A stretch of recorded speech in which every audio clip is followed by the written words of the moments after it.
Well, thanks so much, Diana. The war stories, however, should be those of Irwin Jacobs, a true technology visionary. And I thought, Irwin, we could start by the parallels of a central task in Arthur C. Clarke's career and your career. Clarke became famous for his observation in the 1940s that you could use geosynchronous orbits to establish satellite communications as a key part of the global communications infrastructure. And you had the vision that CDMA could be the fundamental building block for a truly digital mobile, eventually broadband system of communications. When you undertook that vision, you were doing technology forecasting. It was a complicated task. There were lots of skeptics. There was a famous Stanford professor who said it defied the laws of physics, if I recall, and somehow it still worked. I guess that's because you're an engineer and you don't always pay attention to physicists about these matters. But could you share with us this exercise of insight? How did you make that technological forecast? What was the key insight that gave you the confidence to make this bold claim? Well, there's not one key insight, unfortunately. There's a whole series of things. If you're going to come up with a concept, take it into a technology, get into development and production, and then overcome competition. So there's a whole sequence of steps that you must go through. The first, in some sense, may be the most fun, the coming up with the idea of using CDMA, code division multiple access. And that happened very shortly after starting Qualcomm, and it was during a drive back from Los Angeles where I had providing some consulting advice to Hughes on a mobile satellite communication system. And the issue with mobile is that you're usually by yourself. And so it's just a single conversation you have to handle. You can't bundle a number of them together easily. When you're speaking, much of the time, for most people, you listen part of the time to the other half of the conversation. And you pause yourself to think, and so there are gaps in the conversation as far as the time you're using. But with most of the traditional technologies for communication, you can't easily give it up your channel capacity, your use of spectrum. You can't easily give that up and get it back quickly when you need it, when you want to start talking again. And so driving back from Los Angeles from this meeting with Hughes, I suddenly realized that perhaps there is one technology that does allow you to do it, and that's code division multiple access. And let me give you just a quick insight into that. Basically, each conversation that's going over that spectrum has its own code, and you might think of that as each one having its own language. And so there are people, basically you can think of in the same room, carrying on conversations in different languages. You can understand the person near you that using the language you're focused on if there isn't too much noise around you. And so if there's enough signal to noise background, you can make out the conversation. The problem is that sometimes people could be shouting or doing the wrong thing. In the technology, it's called power control. You can't allow the other users to use more than just enough power to talk to you. But the positive aspect was that if you stop talking, even for a short while, you stop generating the interference. And that allows, on average, more people to be able to use the system, or the operators can sell more subscribers in that same amount of radio spectrum. So that was kind of the initial insight that we can take advantage of the pauses in the speech to be able to let others use that spectrum essentially immediately, but we can still get it back when we need it.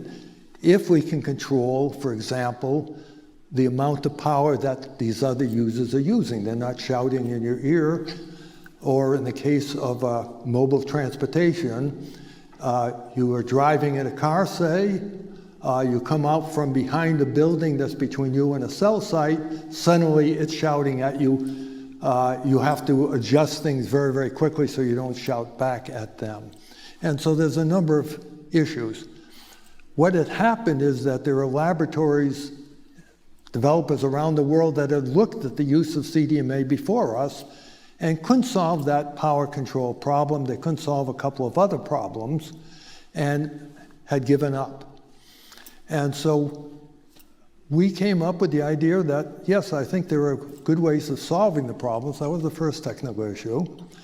And we didn't have, unfortunately, at the beginning of the company, enough money to pursue it. We had to wait to develop a different product, get a cash flow in from that product. And interestingly, that product was a satellite communication system to provide communication and position location for the trucking industry. So it used the satellite that Arthur Clarke had proposed, a geostationary satellite, many years before, in 1945, I think it was. And so we were able to make use of those satellites to develop a communication system. It had its own technical issues, I won't get into those. And we did launch it in October of '88 with the very largest trucking company in the US. That gave us some money to go back and look at CDMA again.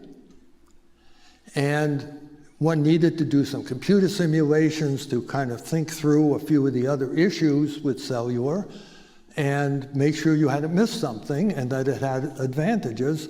And so that took a few months. Unfortunately, in those few months, the rest of the world decided to standardize on a different technology called TDMA. So the second challenge was one of schedule and timing. Well, how do you overcome that? One of the things we did was to arrange a meeting with perhaps this number of people from the industry and tell them about our ideas on CDMA. And I thought there was about a 50-50 chance that somebody was going to raise their hand and say, you forgot that particular idea or problem, but nobody did. But nobody was convinced either. This was the days before PowerPoint, so you were using little transparencies to show it off. You had to go build a system. And so, again, like most startups, you work day and night. In about 4 months or so, we put together a demonstration CDMA system, invited everybody in to see the system. It did have one hiccup. Somebody, just as I was getting ready after explaining the issues and sending out people to go and listen to both ends of the telephone link using CDMA, one of the engineers in the back of the room raised their hand and kind of indicated, keep talking. And we had a problem with using a GPS satellite, which was still in exploratory phase for synchronization. We had a problem, took 45 minutes to recover. There is a great advantage to having been a university professor, many advantages, but one great one, you talk easily for 50 minutes. And so I did talk through that. I don't think anybody realized that I was stalling, in a sense. And then they went out and everything worked well. And so we got through that first issue of being able to demonstrate that it did work.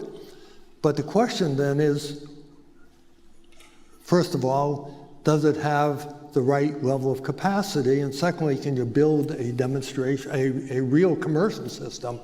That first system we demonstrated required a van to drive this mobile phone around. Wouldn't be too commercial. So the next step was to go and build a unit that is commercial sized. To do that, you need to work with integrated circuits, develop the integrated circuits. And that was another aspect that a lot of our competitors or the other people in the industry had said CDMA, even if it does work, is too complicated and you can never be able to build a reasonable price phone. But they had forgotten about Moore's Law. You never design using today's technology if you're trying to do something in a couple of years. You look at what it might be 2 years out. And Moore's Law says that the number of transistors that you can put, or he observed it, it's not really a law, that number of transistors you can fit on a piece of silicon will about double every 2 years. He said 1 year, but it's really been every 2 years. He came out with that in about 1964 or 5, and it's still ongoing. It's doubling every 2 years ever since. And so we're able to look ahead and say, yes, we can build some integrated circuits, they'll have the right density, they'll come in with the right price point, and we went ahead and did that. And we're able to demonstrate that we could come up with commercial equipment. The final problem was competition. There's a lot of other companies out around the world competing with you. And so the final step in becoming confident that we're onto something was, how do you beat the competition? Well, luckily, the world realized that for cellular, just having voice wasn't adequate. We had been working on it earlier, but the rest of the companies and users caught up with the idea, and operators. You needed to have mobile data transmission. You had to have access to the internet, high-speed data efficiently. What technology could be used? And finally, the world agreed that CDMA was the right technology. It was at that point I realized, okay, we've overcome the competition and we're on a good path. I'll finish up with one point. There's always a question of business. Can you make some money trying to do this? And one aspect is, what's the size of your market? And so we began to think about, what's the size of the cellular market? And of course, you come out with crazy big numbers. So the first thing, let's divide that by 2. Still too big, divide by 2. We divided by 2 a number of times before we could work out a business plan. Luckily, as it so happened, we had to put all those factors of 2 back in. It just kept growing. So all worked out very well in the long term. So technology forecasting in the real world is, as you say, a multi-step exercise, because a good idea isn't enough. Let me push you in the spirit of Diana Dugan's comments in your introduction about left brain, right brain, the arts, and, if you would, engineering and technology. Has your experience as an entrepreneur in the world of technology shaped your view about how you and Joan do your philanthropy and the arts, and you try to build the arts in San Diego, for example? Well, first of all, when you're with a startup and trying to build a company, and there's, the time requirements are very, very large. Family requirements are very large. We have 4 sons, and they were growing. And somehow you need a little time for a break. And so how do you take that break? Well, one of the things that we thoroughly enjoyed together was going out and enjoying music, and particularly symphony, jazz, chamber, popular. But that break, and when you're listening to music, you can focus on that, and these other issues you can set it off to one side. So that turned out to be very valuable.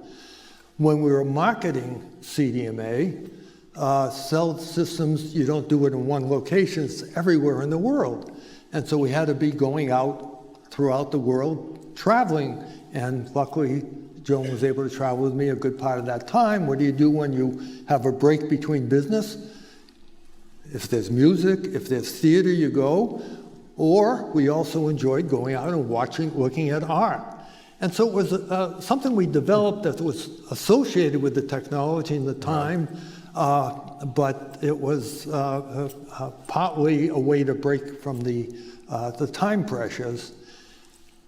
We fell in love with it. The technology, luckily, supports a lot of those aspects, because now You can provide music worldwide. You can provide visually very good shows, operas worldwide, theater. And so the technology has come together with the love of those arts. Great.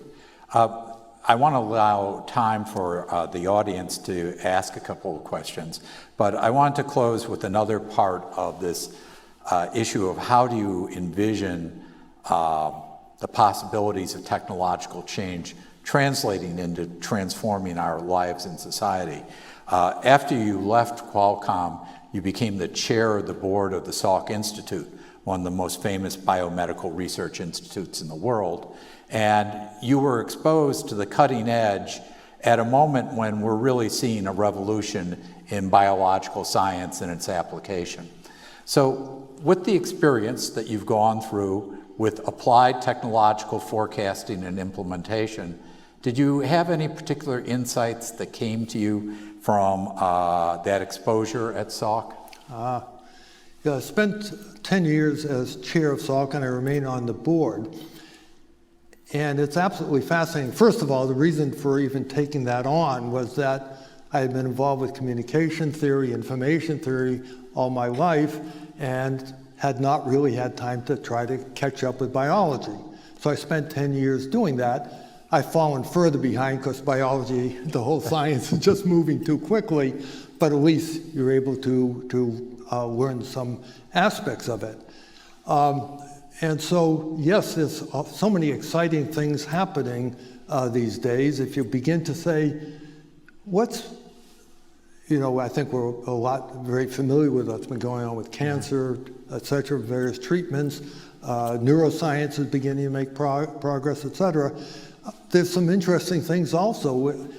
Our bodies, and I'm more aware of this as they get a little older, various organs fail. How might you be able to replace those organs? Well, there have been some human organs available, but in very short supply, and so generally very few people are able to benefit from that, relatively speaking. Well, you perhaps can grow human organs in animals. All kinds of issues to be dealt with clearly, ethics issues and so on, but if you can do that successfully, starting with cell from one's own body and working backwards and then forwards, stem cells, and then growing those, you can get organs that can then be used for transplant. So that's one of the areas that I found very fascinating that people are pursuing. But there's a whole range of those things. One aspect that ties in very closely with the information theory, picking signal out of noise, being able to understand and take care and work your way through large databases, et cetera, those exact same problems are in biology. So one of the latest initiatives, some of the scientists at Salk came and said, we need more engineering in our science to help the work we're doing. If you think about, trying to do much research on the brain, measuring all kinds of very difficult signals, trying to control some individual neurons with light or sound, ultrasound or whatever, but we need some engineering help to do it. So now we're working on a combination of the two, being scientists and the engineers. Perhaps we'll have a professor with a joint chair situated at Salk, another one at UCSD, and groups being able to work together. So it's funny, the world just keeps coming together in your variety of interests. Great. So I'm going to ask one last question that is a big question, but I want a brief answer, and then we're going to turn it over to the audience. And if you'd like to line up the mics, we can do that. Are you worried about artificial intelligence? Well, there are people that... There's two ways of worrying about it, but one way people worry about artificial intelligence is, along with robotics, that it's going to replace a lot of human work, and so there's a job issue. Right. I view that very optimistically. I say we're going to be increasing productivity. You can provide services and goods, devices of any kind, with fewer hours of work. So I see that fewer hours of work, How do we use those fewer hours, assuming we have a good distribution system, economic issues come in, but how do we make good use of that? Well, again, with all these communication, all the arts, sciences, there's all kinds of ways to spend time usefully. Great. Do we have time for? We have time for two questions. Don't kill yourselves getting to the microphones, but it would be good if you could. I should probably, as you may have noted, I'm incapable of a short answer. Sometimes a long time perspective is what it takes for successful forecasting. And so what do you hate most about current cellular technology in your cell phone? Like, what would you like to see most change that you would find most beneficial in the future with that technology? The cell phones, of course, are developing very, very nicely. We're adding all kinds of interesting capabilities to them. Many sensors that attach to the phone that will give you information about your body, that will help with health, with telemedicine, the whole range there. Ability for education. Our main problem right now, but it's about to get solved, is having the internet access available everywhere at a low price. So I think that is a key aspect. I know there's a lot of concerns, like our children spending too much time on their devices and not enough interacting. I think the amount of information, the amount of education, the amount of culture that you can be exposed to with these devices, as well as then spending time with friends, I think that ends up being a net plus. I can testify from having attended some of the Jacobs family gatherings that the many grandchildren seem to talk to each other, not just their phones. So that's one observation. And the other observation is, some of you may know that Irwin's son Paul was his successor as CEO of Qualcomm. And I was at a meeting once and somebody asked Paul what cell phone did he use? And he said, I use 10 of them. I have many customers I sell chips to. All right. Last question. Yes. Can you talk a little bit about the need for continued investment in basic R&D and research? The need for more investment in basics R&D and research and development. We are being very short-sighted as a nation. We had a spurt in, for example, NIH funds during the recovery from the 2008-09 recessions, but those funds leveled off, go down in real terms, and so that's a real problem. We're just not making the investments that we need. Now we end up worrying about competition from others, and particularly these days, competition from China. They are making the investments. We often were able to say that they don't really have the right basic education to go out and come up with new concepts, et cetera. That's no longer true, if it ever was. And so they are a true competitive force. What should we be doing? We should be running faster and providing basic research, which then leads to applications, new products, and gives you a way of then supporting that basic research.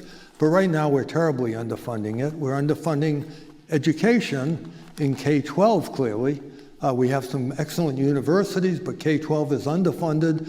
And so if you look at many of the universities, half of the graduate students in the STEM subjects end up being foreign born. Now we could, for example, and it's been proposed, allow those students to stay in the country, get a work permit, H-1B or green card. We haven't done that. We've been acting suicidal. So we deny them, we train people, and then we force them to go back to their country of origin. Either they work for a competitor or they cause us to go and set up labs in those other countries rather than having work ongoing here. So there's questions with basic support, and then there's questions with immigration, which is really a very, very critical one. One last area of basic research, I like the last discussion that went on, here that had to do with our carbon problem, our energy problem. We're really putting very little money in how do you draw some of that CO2 back out of the atmosphere. And there are some ways that have been proposed, and I'll just finish with my short answer here very quickly.